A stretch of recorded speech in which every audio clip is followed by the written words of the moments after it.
I'm expecting you all to be quiet and attentive tonight. Now, I have to say that as I look down and I see the surviving members of Sherbet, and I see Bob King, and I see Ray Burgess, I have to rub my eyes and wonder whether I'm actually at a taping of Flashes or Countdown. But then again, as I look to the room in general, I think that this is like kind of like a rock and roll gallery of, well, there are people here. I just did a bit of scribbling while I was sitting there. We have members of Carver's Duke, the Go-Betweens, the Masters Apprentices, the Throb, Ray Brown and the Whispers, Air Supply, the Atlantics and the Angels, and of course Dinah Lee and Little Pappy. I mean, it would have been worth the price of admission alone to be able to come here and see all these legendary folk. It seems to me that the prerequisite for the honour I'm about to bestow is that the recipient has to have somehow woven a thread into the national fabric, has to have crafted a song or many songs which have become part of us, which have endured for decades and found an audience well beyond the initial one. This has certainly been the case with the writers who have been previously honoured here by my good self, with Wright Vander Young, Ross Wilson, Richard Clapton, Shorrock Goble Birtles, Brian Cadd, Brewster Neeson Brewster, Don Walker and Steve Kilby. And it's certainly the case with the man whose career I am about to celebrate. The first thing I might establish is that, like a number of creative forces not generally recognised as such, Reg Mombassa Keith Urban, he is a Kiwi, born in the town of Hamilton. He has credited a childhood in rural New Zealand for giving him an inherent sense of country values, which would come in useful later on. Like so many Kiwi rock hopefuls in the 60s, Garth Porter, who had played in outfits called the Swells Foot Assembly and the District Hats, headed across the Tasman, finding himself in some demand on the Sydney band scene as a talented keyboard player would be. One of them was a bluesy outfit called Toby Jug, and I think it was from there and from those ranks that he came on board Sherbet, an exceptionally appealing pop rock band that had released its first single in 1969, him replacing Sam C. That was at about the time that vocalist Daryl Braithwaite had come on board from the progressive band Samael Lilith and Tony Mitchell from Wheelbarrow. An entirely new Sherbet was coming together, and the group that would come to be a part of our lives did not have a single member from the original formation, the powerhouse drummer Alan Sandow being the one who went furthest back.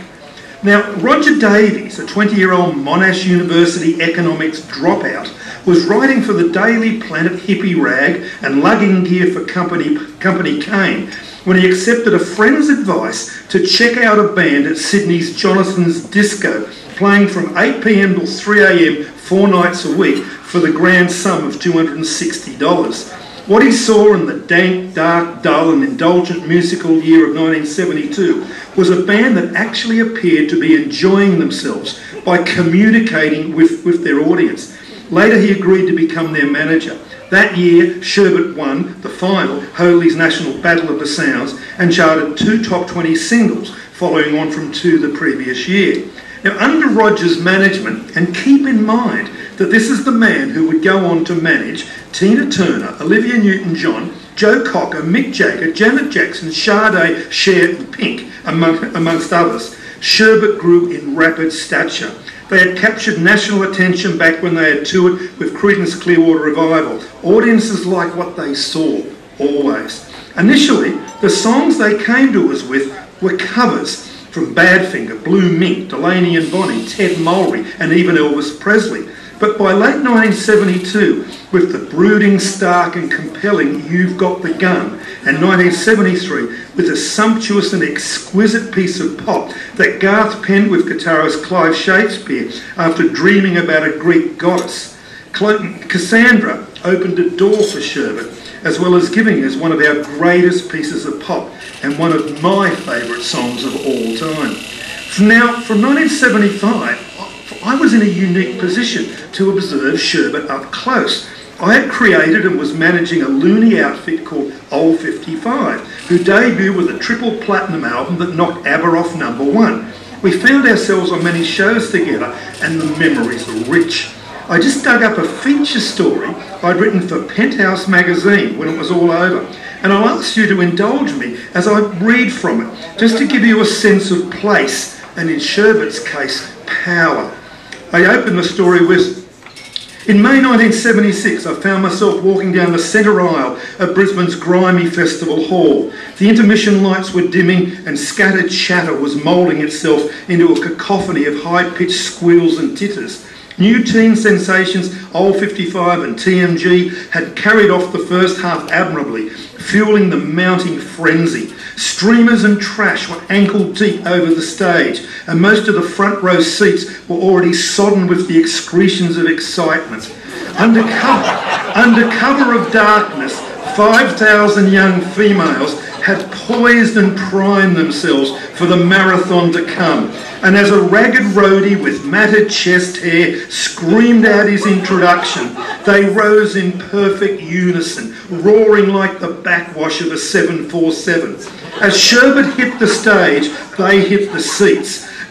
Craning tiptoe for a view through waving arms and banners, streamers and giant signs held aloft, proclaiming undying dedication and decidedly lustful proposals. They'd been begged and implored not to stand on the seats, but within seconds they were up and nothing but fire hoses could have shifted them. Having never been caught in a bushfire or civil insurrection, I had no way of bracing myself against the awesome energy which physically shook and frightened me for the few minutes I stood my ground. And imaginary it was not. For what seems like days, I was buoyed by the power charge, uncommonly alert and needing little sleep. I went on in the story to talk about, I'm not sure whether it was this venue, it could have been Sydney or it could have been Melbourne, they all merge into one, but I talked about making my escape along with the band in an armoured car, and I said one measured stride landed each of them in the armoured vehicle, followed by members of the support acts. I scrambled in last, barely avoiding amputation as the van lurched forward and the steel doors slammed shut behind me. As we inched forward, a series of dull, reverberating thuds became apparent on the walls. I presumed it to be 1,000 dumpy fists, but the others knew better. "It's kamikaze time again," quipped a voice down near the driver, and as if on cue, a young girl crashed onto the windscreen, flattening her distraught face against the glass. Two other young girls followed her lead, clutching tight to windscreen wipers or the lip of the cabin roof guttering. As the truck halted, the occupants, myself excluded, were not so much worried as angered by the failure to effect a successful escape. Outside, I learned later, a girl had thrown herself before the wheels of the truck, screaming, run me over, I'll die for Sherbet." A few minutes later, it seemed as if I would be serving such a sacrificial role, as the body of the van began to lurch from side to side. The little buggers were trying to overturn the multi-tonned vehicle. Now, Sherbet never really operated as a rock band. They reigned. The young satin-clad princes were far more than musicians. They were possibly an ad agency's perspective of youth. Canny politicians sought their company. Editors splashed their squabbles over the front pages of metropolitan dailies. And Molly Meldrum treated them with almost as much choking respect as he did Prince Charles.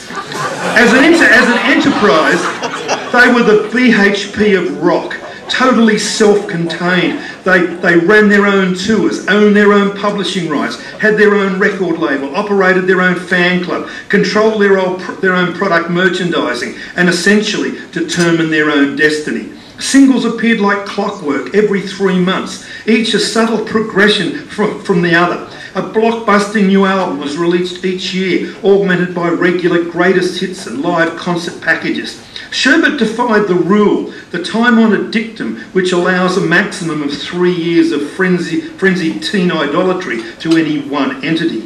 Such longevity, a decade plus in fact, would be impressive for a nondescript Australian boogie band. For a high-profile outfit at the mercy of fickle kids, it stands as nothing less than miraculous. Their run was phenomenal. 20 consecutive hit singles, plus 5 for Daryl, who joins us over here tonight. 12 albums yielding 10 platinum and 8 gold discs, every possible Australian music award of the 70s, and the honour of being not only the biggest domestic record sellers of all time at the time, but the first act to sell $1 million worth of records in this wide brown land. No Sherbet event ever simply happened. It was planned, touted, televised, recorded, publicised and endorsed. When the How's That album was launched in mid-76, Kim Rand, daughter of the New South Wales Premier, was fetched along to add a little media spice. A year later, at the launch of the Photoplay album, they got the Premier himself, with the Lord Mayor of Sydney added for dessert. Sherbet were the first Australian band to realise the potential worth of taking their music to the people, all the people, on long national tours. Lugging 7 tonnes of equipment worth then $100,000 plus, they would set out in Greyhound coaches for up to 3 months, poking their noses into dark corners of the continent, which had not seen a rock band since the Easy Beats in 1965. Their concerts were intense and exciting spectacles, visual replicas of their countdown image. All the tricks were dragged out of the hat: flashy lighting, smoke bombs, tantalising stage stunts, cheeky dialogue. To city kids, many of the trappings had become passé, but to rural fans, it was like 3 Christmases coming at once. Sherbet undertook about 20 gruelling national tours, at least half of which were carefully timed and named to coincide with an album release. Tour album operations were exactingly planned up to a year in advance, often structured to allow free nights to collect awards they had no doubt would be forthcoming. Musically, the outfit was a great deal more proficient than their image may have suggested. Their live sound was full-bodied and imaginative, iced with enough razzle-dazzle to make them seem slightly, not slightly, hugely larger than life. A succinct sense of entertainment prevailed on stage, curbing excess and fostering a warmth between act and audience, which extended to the swapping of football scores between songs. Now, what gave the band its sheen, its gloss, the ability to crack the UK and European top 3, as well as the American charts, was the rich vein of song that flowed. First from Garth and Clive, and after his departure, Garth and bassist Tony Mitchell, who also joins us tonight.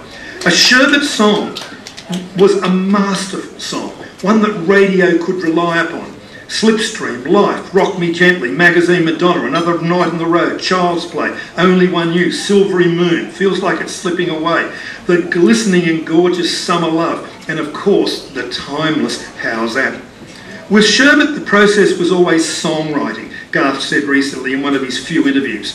I was the member of the band who was most responsible for getting the recordings together. Essentially, my responsibility was that the songs were organised, that we maintained the integrity of the songs. It just turned out that way. I guess I had the desire to want to do that. After Sherbet was finally laid to rest in 1984, after some strong Sherbs recordings that went criminally unrecognised, one that included Crazy in the Night, recorded by Tina Turner, Garth was momentarily in a quandary. Country music wasn't even in the realm of thoughts, he told Debbie Kruger in another interview. A solo performing career was a vague option, but never pursued. I'm a shocker of a singer. Can I say I beg to differ? I mean, he was the lead on a few Sherbet tracks, including the hit Matter of Time, which sounded quite all right to me, and no doubt to you as well. He was in some ways, by this time, burned out. The Sherbet thing was just going so fast all the time, he said, and we'd stop and have 6 weeks to write a new album. So I just shut myself off and clutched at straws, whatever I could, to piece together the ingredients for an album, he would later explain. And as soon as that was finished, we were on the road again. There was really no time to think about yourself or put yourself in any position to recharge the batteries to get re-enthused about anything. At his publishing company, Rondor Music, he ran into songwriter Rhys Kirk, who'd cracked it for a major Crystal Gale hit in the US. We sort of had things in common, Garth explained. And he was writing country music, and I hadn't really thought about it at the time. So we got together on fairly regular occasions and started writing songs together. And invariably, they turned out to be country songs. I like the disciplines of country music. You write a good song and it's got to be sound from top to bottom. You can't use studio tricks to make it work. When their songs went out to artists, those artists wanted Garth to produce. And hey, he wasn't doing a lot else. Around this time, he had come to a conclusion. As he would later say, I thought about the important things, about what being an Australian means to me, and I discovered the wonderful poetry of Henry Lawson in particular, and I just melted. I realised that this was the core of what the lyrical content should be. Really potent, brilliantly written, emotional, romantic. Because I'd come through the contemporary music scene, I thought we can really inject some energy, some attitude, some modern recording values into this. The Australian country music tradition has a very rich heritage and should be acknowledged and embraced by anybody going into country music. I don't think that you can walk in there without recognising what it's been in order to become a traveller on its roads. You've got to know where that road has come from to give you some bearing of where you're headed to. And it seems to me that it was a very simple thing to embrace the lyrical tradition and even to an extent the musical tradition, but to do it so that it sounded like it was done this year instead of something that was recycled from 20 or 30 years ago. With a head full of these thoughts, he connected with Lee Kernaghan, the son of country veteran Ray Kernaghan, who had won the Star Maker quest in 1982, but had not done a great deal after that. Lee sang some of Garth's demos and a bond was formed, though not until Garth had stripped him gently of his Americanisms. He says, "I thought this is not relevant to here. How can I expect this to move people or for people to take it into their hearts when it doesn't even sound like it's written for them in a way that Australian people understand and live their lives?" He said, "Lee, I really think you need to get in touch with your heritage as an Australian. I would suggest you delve back into the works of Henry Lawson and Banjo Patterson and have a look at yourself and where you come from, how you grew up." And the idea for Boys in the Bush came from that. It was a real turning point for me with my songwriting and in my thinking. Now, as Debbie Kruger has written, that Porter Kernaghan song has become the new anthem for country music. It might not have sold as many copies as A Pub With No Beer, but it was more relevant to the 1990s, celebrating the modern Australian rural spirit. If it wasn't for Garth, there would be no Boys from the Bush, says guitarist Rob McCormack, who has played on every Porter-produced album. Lee would probably still be singing Hank Williams Jr. songs in Australia trying to make that work. One day, when Lee had sorted out his real estate diploma, which seemed important to him at the time, we must actually talk about that, Garth said, "Hey Lee, we've got a bit of space. Do you want to get together and write some songs?" Fateful bloody words. And so the floodgates opened for Garth Porter as both a country music producer and songwriter, though it is the latter that primarily concerns us here. He became a kingpin in that genre with a few shelffuls of awards and a formidable reputation as a consummate professional who could be relied upon to deliver the goods in every situation. Not only did he mould and shape the musical career of Lee, who is also here tonight, including co-writing songs with him for the Man from Snowy River Arena Spectacular, which would lead to the Australian Outback Spectacular on the Gold Coast. He also gave a firm creative focus and direction to James Blundell. Since then, he's worked with Travis Sinclair, Gina Jeffries, Marcus Meyer, Troy Casadale, Anna Christensen, Tanya Kernaghan, and many others. For Sarah Storer and John Williamson, he penned Raining on the Plains. Then there were successful commercials for Coke and Cologne. Then his production credits include an internationally successful Craig McLachlan hidden album and the particularly fine Leo Sayer album of recent years, Don't Wait Until Tomorrow. With Lee Kernaghan's albums, the lyrics are in many ways the foundation of the project, the tone of the proceedings. Garth has described his writing style as the Australian story, explaining, "I try to get as honest and as authentic as I can. I do spend a lot of time writing ahead of these albums. There's always a lot of late night bottles of red wine at home by myself. That's usually when I write the lyrics. I'm not much good at lyric writing when I'm in a room with people. I get the idea, then take it home and write the lyric totally alone." Now, there are, of course, some notable collaborators. Colin Buchanan, also sitting here, certainly standing out. As the man who said, "I think it would be horrid to wake up one day and not be able to write," Garth Porter is in the upper echelon of that craft which many of you here tonight seek to master.